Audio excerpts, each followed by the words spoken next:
Los saludo desde el Museo de Arte Miguel Urrutia con ocasión de una visita comentada que vamos a hacer hoy con Alexis Fabri. Somos los co-curadores de la muestra. Una muestra que se pregunta, ¿será que el futuro es análogo?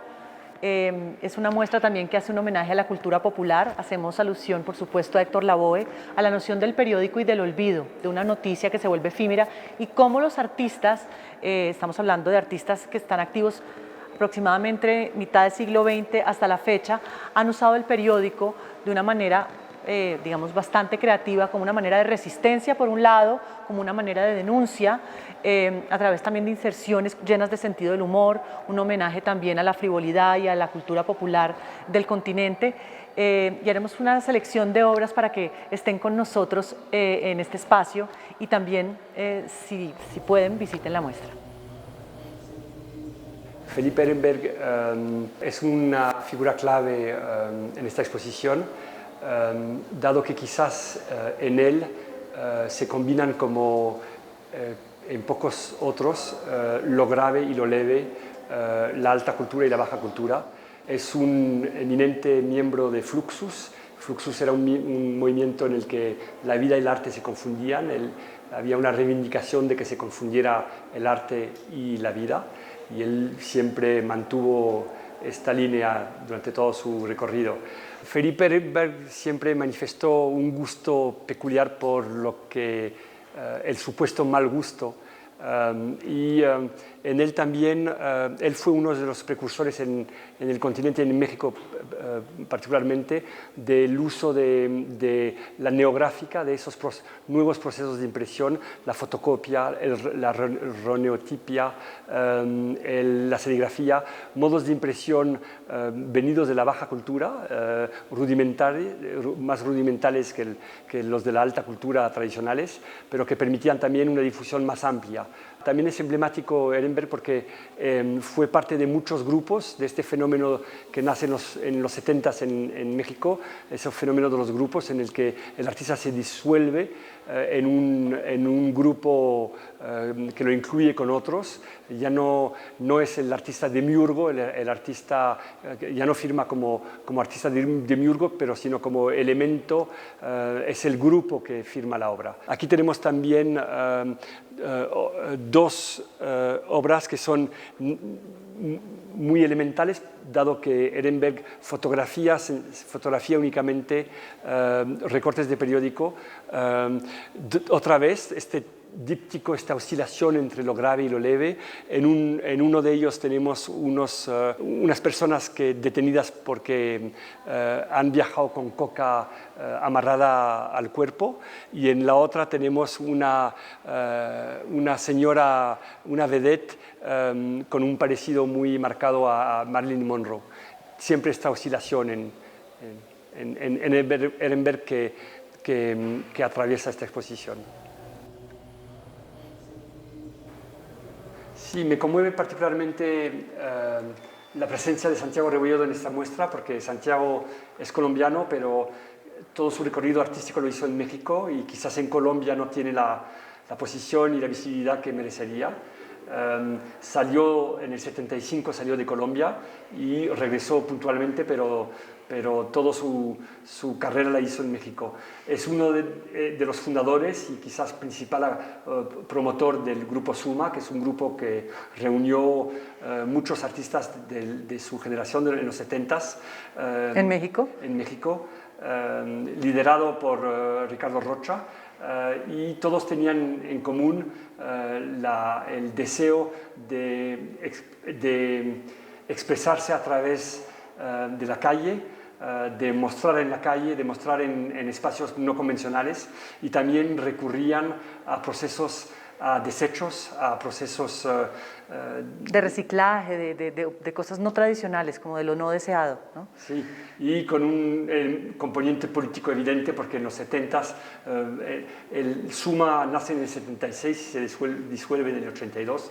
Es un momento muy crítico para la política en México, y es pocos años después de la tragedia de Tlatelolco, de las matanzas, y evidentemente hay en para todos los artistas que agrega Zuma hay un deseo de denuncia, ¿no? Sí.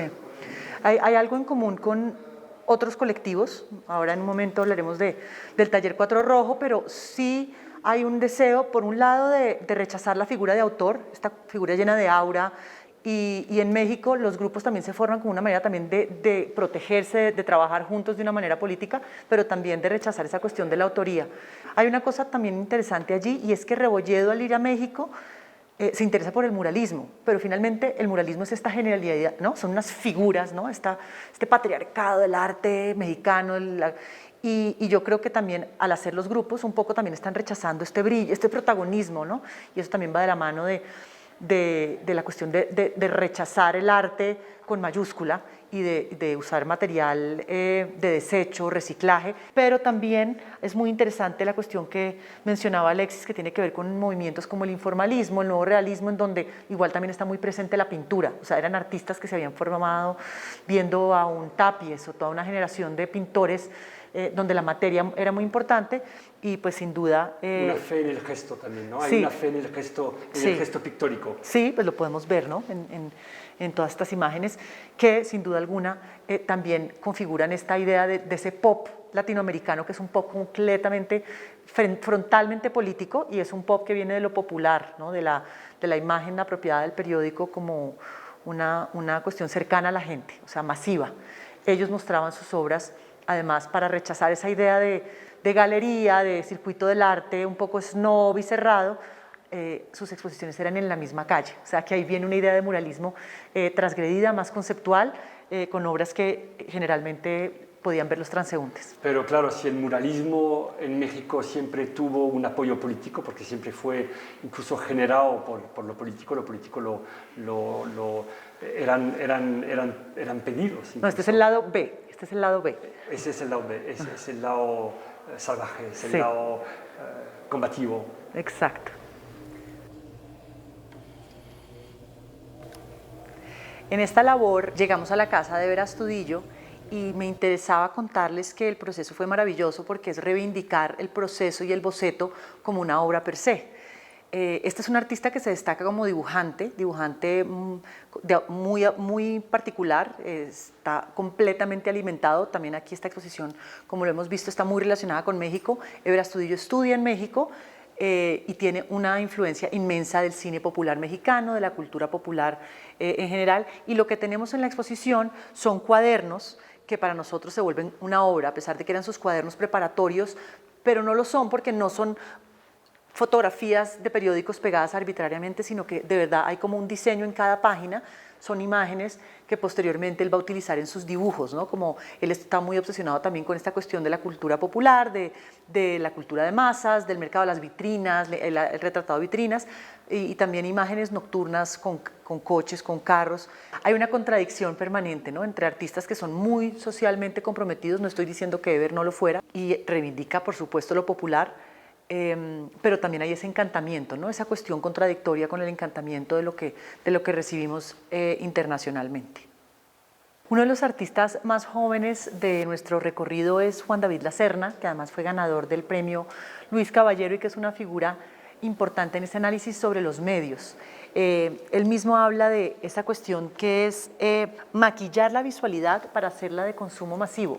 Es una obra súper interesante en donde él empieza a estudiar los medios, no solo la prensa, sino los medios visuales, la manera en que se ha construido una cierta narrativa, porque aquí lo otro que es supremamente interesante es la manera en que los artistas cuestionan los recuentos históricos entre oficiales y mediáticos, y Juan David Lacerna pues, nos habla sobre todas las noticias, pero mucho en relación con el narcotráfico, con Pablo Escobar, y también la manera en que su historia se ha vuelto como idolatrizada, ¿no? Esta cuestión tan increíble de que en televisión, series televisivas, estas figuras terminan siendo adoradas por el público.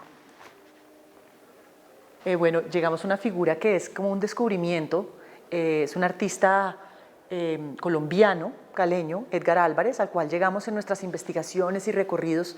Nos ha interesado mucho el ambiente caleño por por la cuestión urbana, por una cantidad de artistas y de fotógrafos como Fernel Franco, Oscar Muñoz, Ever Astudillo, también que hace parte de la muestra. Y Edgar Álvarez tuvo un reconocimiento importante en Cali, en las Bienales de Artes Gráficas, un artista que hace parte de ese movimiento del fotorrealismo, que es una de las vertientes de esta muestra, porque muchos artistas el uso que hacen del periódico es tomarlo como modelo. Pero en este caso sí tenemos la obra, digamos, no diría yo fundacional, pero de pronto sí, porque aquí todavía él no había intentado dibujar, sino que él está haciendo collage, puro collage, y collage en el 68, collage absolutamente pop, porque fíjense que pues es un poco collage, sus temáticas son un poquito más frívolas, ¿no? Esta cuestión que también nos interesa está en la muestra y que muestra los contrastes en los periódicos, en donde uno pasa de algo completamente macabro, una noticia compleja desde una perspectiva social, a unas presencias de la publicidad que en los 60 además nos va a pasar también cuando veamos la obra de Álvaro Barrios. Hipnotizaban a los artistas, los periódicos a color, la publicidad, sin necesidad de haber visto a los artistas pop. Uno habla con un Edgar Álvarez o incluso con un Álvaro Barrios y Beatriz González y dicen, no necesariamente nos habían hablado de Warhol, ¿no? Y esto es todo un debate histórico de si sí o no sabían qué estaba pasando con el arte pop. Independientemente de eso, sí estaban viendo periódicos y prensa con una publicidad que no habían visto antes. Otra de las figuras sin las cuales no podríamos haber hecho esta muestra y que es colombiano es Álvaro Barrios. Álvaro Barrios es un artista, pintor, visionario, pionero y trabajaba en un momento dado en una agencia, en la agencia Sonovista, la agencia de publicidad, y el diario El Caribe en un momento se publicó una publicidad para un café Almendra Tropical, y era una cosa gráficamente muy bien hecha. Y en un momento dado, cuando sale esto en la prensa, él empieza a cuestionarse, pero este diseño mío, estos dibujos, estas cuestiones que yo vengo planteando, ¿por qué no son una obra? Él se da cuenta como que esta publicidad que diseña, él dice, no, pero yo creo que esto debería ser algo que le permita a la gente tener acceso al arte. Quiero insertar una obra en un periódico y que la gente pueda, yo pueda convocar a la gente en algún lugar y firmarlas para ellos. Y así se acuña lo que viene siendo, y hoy en día está reconocido porque lo ha seguido haciendo, que es el grabado popular. Decir que además él está obsesionado con el periódico porque sus primeras obras son cajas que él mismo creaba que tienen que ver con cómic. Y hoy en día es algo que ha sido coherente en su obra, y bueno, de hace tiempo, pero es un pintor de recortes de periódico, de cómics, en los cuales obviamente juega con un sentido del humor maravilloso que se relaciona con la historia del arte.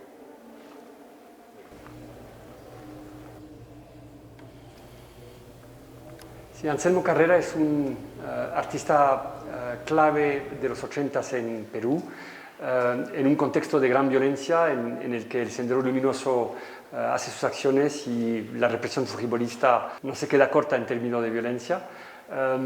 Él siempre empleó un vocabulario, tiene una obra de pintor, pero paralelamente a una obra de pintor bastante también influida por el informalismo europeo, hizo bastantes fotomontajes en serigrafía. Y aquí lo que presentamos son tanto los fotomontajes en serigrafía, ya digamos la obra final, terminada, como procesos intermedios en el que Anselmo Carrera añadía a un collage, le añadía pintura, le añadía recortes de prensa, le añadía materia, ¿no? Sí. Y es importante ver aquí también, hay varios artistas en donde vamos a ver como esta cuestión obsesiva y tan extraña y tan perversa de la psicología humana que es esta, y los artistas se ven como muy atraídos por imágenes de violencia, ¿no? Y cómo la prensa además habilitaba, ¿no?, unos canales y unas imágenes que impactan tanto que realmente sí quedan en el inconsciente colectivo y se vuelven imágenes de alto impacto. La obra de él, sin duda alguna, bueno, la imagen de la muerte del Che Guevara, en Colombia mismo tenemos a Sadi González en la muestra con la muerte de Jorge Eliezer Gaitán, son imágenes de alta recordación y nos parece que es una faceta muy importante y que curiosamente el periódico es efímero, la noticia pasa, pero estas imágenes, ciertas imágenes se vuelven un ícono y los artistas las apropian. En otros casos son imágenes más anónimas que los artistas, como en un acto de resistencia, quieren que se mantengan. ¿Cómo te encontraste con esto? Fue muy casual. Yo en un catálogo de una muestra dedicada a los años 80 que había hecho el Mali, había una de esas serigrafías venía venía reproducida. Entonces conseguí llegar a él gracias a Jorge Villacorta, que es un gran historiador del arte y crítico peruano. Hay que decir que la investigación de esta exposición tiene de importante que siempre llegamos a la fuente, y el ir a la fuente es llegar al artista, conocer su archivo y realmente saber cuál fue el contexto que lo motivó a hacer una u otra obra.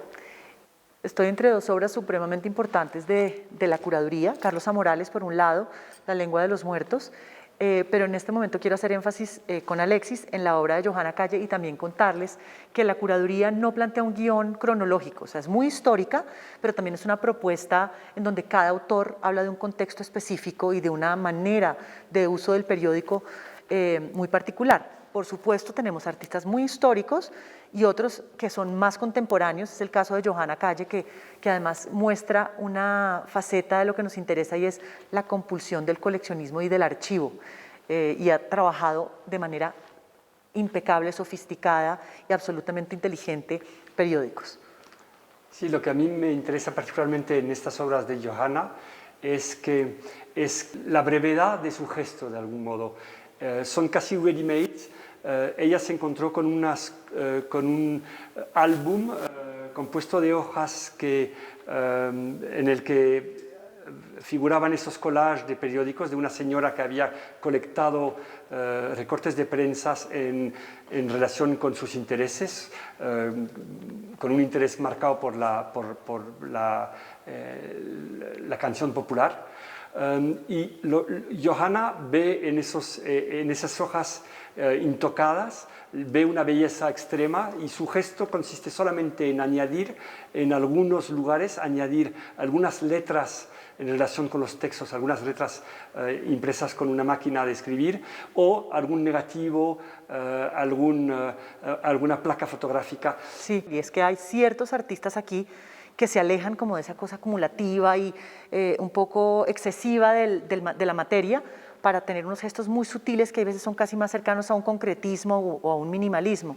Otra cosa que me parece muy interesante de mencionar de Johanna y de Óscar Muñoz es la cuestión de lo fotográfico, que siempre ha sido un poco lo que nos ha atraído como curadores en gran medida, y ver de qué manera los artistas latinoamericanos en muchos casos no están formados dentro de la tradición fotográfica, y eso les permite ser muy promiscuos y experimentar de una manera que no pasaba en otros sitios. Sí, en el caso de Johanna, la fotografía es entendida también, la fotografía no solo contiene información, la fotografía también tiene una materialidad específica que genera belleza, no solo por el contenido, no solo por la realidad que documenta, sino por la materia del soporte.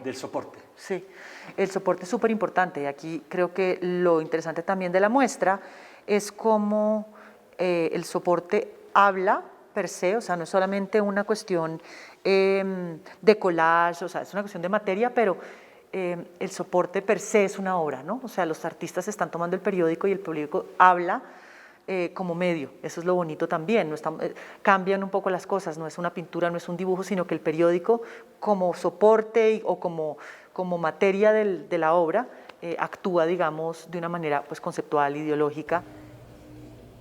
País Tiempo, la obra de Óscar Muñoz que presentamos en Periódicos de ayer, es un homenaje, por supuesto, al periódico. Óscar es un obsesionado del tema de la memoria. Aquí hace un juego, además de palabras, entre la noción de tiempo y país, ¿no? Cómo de verdad hace alusión al olvido a través de cartillas de periódico que él trabaja con pirograbado. Él además trabajó mucho el dibujo y el grabado y es, digamos, que un alquimista en procesos artísticos. Ha trabajado grabado sobre agua, por ejemplo, y aquí trabajó con el calor. ¿Para qué? Para tomar como las matrices de los periódicos colombianos que van desapareciendo porque con su técnica él va grabando las noticias, las imágenes que realmente se vuelven completamente abstractas, ¿no?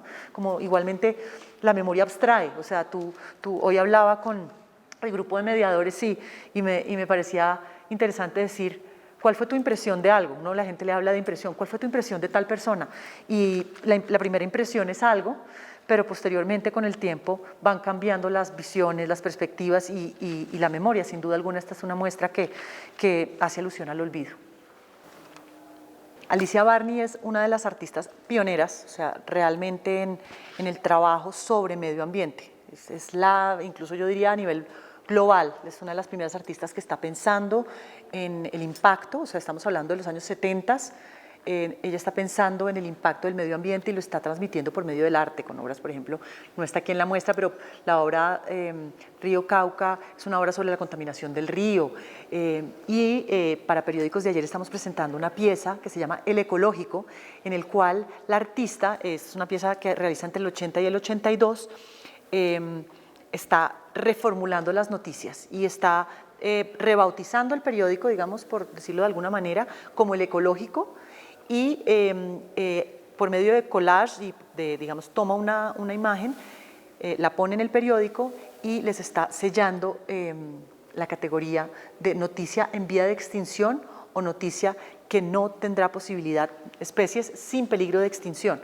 Entonces hace por supuesto una alusión al exterminio, a las noticias que eventualmente van a ser perpetuas, noticias sobre consumo, noticias sobre corrupción, los políticos, esas son noticias que no se van a extinguir nunca, noticias sobre el hallazgo de una cultura indígena, son noticias que sí van a, digamos, desaparecer, o por ejemplo cuestiones relacionadas con el medio ambiente, son cosas que están en proceso de extinción.